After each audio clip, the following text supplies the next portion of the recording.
നമ്മൾ 8ാം ക്ലാസ്സിലെ IT chapter 5 ആണ് നോക്കുന്നത്. PSC പോയിന്റ് ഓഫ് വ്യൂവിൽ ഇമ്പോർട്ടൻ്റ് ആയിട്ടുള്ള പോയിന്റ്സ് മാത്രമാണ് പറയുന്നത്.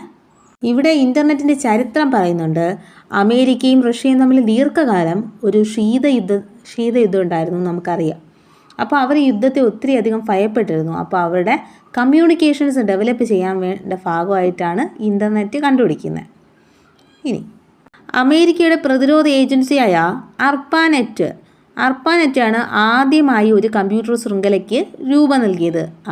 അമേരിക്കയുടെ പ്രതിരോധ ഏജൻസിയായ അർപ്പാനെറ്റാണ് ആദ്യമായി ഒരു കമ്പ്യൂട്ടർ ശൃംഖലയ്ക്ക് രൂപം നൽകിയത്. ആദ്യത്തെ പബ്ലിക് നെറ്റ്വർക്ക് ആയി കണക്കാക്കുന്നത് അർപ്പാനെറ്റിനെയാണ്. ഇൻ്റർനെറ്റിൻ്റെ ചരിത്രമാണ് നമ്മൾ നോക്കാൻ പോകുന്നത്. വർഷം 1969 അർപ്പാനെറ്റ് നിലവിൽ വരുന്നു. അർപ്പാനെറ്റ് വന്നതിന് ശേഷം 1970 വിൻസെൻ്റ് സെർഫ്, ബോംബ് കാൻ എന്നിവർ ചേർന്ന് TCP/IP വികസിപ്പിക്കുന്നു. 1970 വിൻസെൻ്റ് സെർഫും ബോംബ് കാൻ എന്നിവർ TCP/ICP വികസിപ്പിച്ചത്. 1971 റേ ടോംലിൻസൺ ഇമെയിൽ വികസിപ്പിച്ചത്. 1971 ടോംലിൻസൺ ഇമെയിൽ വികസിപ്പിച്ചത്. 1986 ഇമെയിൽ ഇന്ത്യയിൽ നിലവിൽ വരുന്നു. 1986 ഇമെയിൽ ഇന്ത്യയിൽ നിലവിൽ വരുന്നു. 1989 ടിം ബെർണേഴ്സ്-ലീ www എന്ന ആശയം അവതരിപ്പിക്കുന്നത്. 1989 ടിം ബെർണേഴ്സ്-ലീ www എന്ന ആശയം അവതരിപ്പിക്കുന്നത്. 1991 ലോകത്തെ ആദ്യത്തെ വെബ്സൈറ്റ് നിലവിൽ വരുന്നു.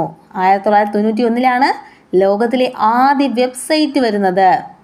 93 മൊസൈക്ക് എന്ന ആദ്യത്തെ വെബ് ബ്രൗസറും പുറത്തിറങ്ങി.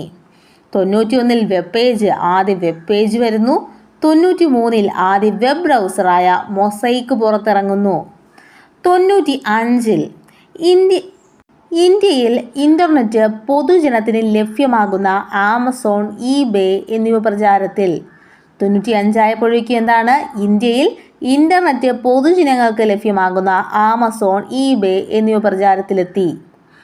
97 ആദ്യത്തെ വൈഫൈ സ്റ്റാൻഡേർഡ്സ് നിലവിൽ വരുന്നു. 1997 വൈഫൈ സ്റ്റാൻഡേർഡ്സ് നിലവിൽ വരുന്നത്. 1998 ബാക്ക്റബ് എന്ന സെർച്ച് എഞ്ചിനായ ഗൂഗിളായി മാറുന്നു. 2000 ഇന്ത്യയിൽ IT ആക്ട് നിലവിൽ വരുന്നു. 2002 കേരളത്തിൽ